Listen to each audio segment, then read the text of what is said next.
Was thinking the other night about the time I probably should have went to jail for a DUI. I was in my 30s at the time and got pulled over and had to walk the walk, touch my nose, walk in a straight line, do all of it. He did not take me in that night, but he definitely could have. I was close. I got lucky. I think many of you listening to this episode, you've gotten lucky. I mean, be honest with yourself, right?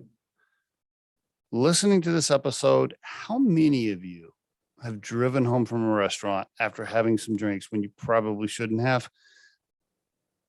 And you could have went to jail if you'd have gotten pulled over, but you didn't, and you got lucky. That's the point of this episode, is some of us have gotten lucky and some of us have not. And by the way, I feel really bad for those of you that are listening to this episode and you got jammed up, and some of us didn't, and you really didn't do anything more or worse than we've done. I want to come back to the whole lucky versus unlucky, but first, let me share this story with you. Okay. True story. I think I may have covered this on a previous episode, but I wanted to talk about it again because I want to encourage everybody to have empathy and sympathy for those of us, or not me, not for others that have gotten unlucky, right? I want you to have sympathy. I want you to give them a break. I want you to give them a chance when you can. Here's the story. And this is a great example of how it could have went terribly wrong for me, but it didn't that night. I was blessed for whatever reason. Driving home from a bar with a young lady in the car with me. I had had several drinks, don't even remember how many. I wasn't falling down drunk, stumbling around, I'm not like getting out of my car, falling down or anything crazy. But I probably shouldn't have been driving. And anyway, get pulled over. Comes up to the car and cop says, "Have you been drinking tonight?" And I says, "Yes, sir, I sure have. I had a few drinks back at the bar. We're on our way home." He says, "Okay, well, I'm going to have you step out of the car and do a test for me." And I said, "Okay." So I'm super polite, of course, and I get out of the car and he makes me do the whole thing, right? He looks in my eyes with the little flashlight, touch my nose, my finger, walk the straight line. I can't remember all the details, but I know I did that.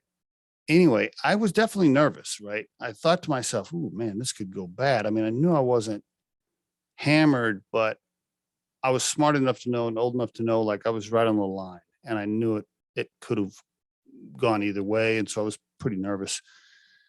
Anyway, I can see this guy looking at me, right? He's studying me.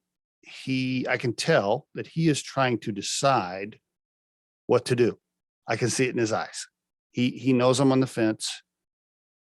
He he's trying to make a decision. I can see him trying to make a decision. And I said, before he could say anything, I said, "Look, officer," I said, "here's the deal." I said, "I don't think I'm what you're looking for tonight. Yes, I've had a couple of drinks, but we're on our way home. You know, I think you're looking for somebody that's a little more dangerous than me. I'd really appreciate it if you just let me go to the house." I said, "This is a company vehicle that I'm driving. If you arrest me, I'm probably going to lose my job. And by the way, this is the only car that I have because I do not have a personal vehicle. All I have is this company car. Because, by the way, my ex-wife had taken all the other vehicles we owned, so I didn't have a vehicle in my name at the time. All I had was my company car, which I could drive all the time. It was one of those company cars where you just kept it, right? It's the only car I had. So I told him, I was like, if you take me in, like, this is going to turn my life upside down, I think. And so I'm really asking you to give me a break.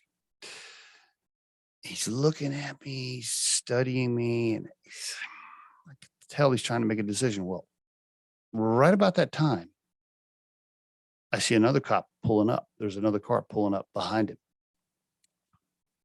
And I'm thinking, "Oh, okay, here we go. Not good." Anyway, he says, "Tell you what, Mr. Urban," he says, the young lady that's with you, has she been drinking? And I said, yes, sir. She had a couple too. And he says, okay, well, I'll tell you what, I'm going to get her out of the car. I'm going to have her do the test. And if she's okay, I'll let her drive you guys home. I said, all right. I got to stand over to the side, right? She gets out of the car and he says, ma'am, he says, have you been drinking tonight? And she says, no, sir, I sure haven't. Keep in mind, I just told him that she had been drinking. He kind of looks over at me like, okay, well, she just lied to me, so that's not good for you. Anyway, he gives her the test. She does good. She does fine. He says, tell you what, he goes, I'm going to let you guys go. She drives, you guys go straight home. And I said, thank you, sir. Thank you. Thank you. Thank you. Thank you. The cop that pulled up behind him, by the way, was a supervisor, older guy.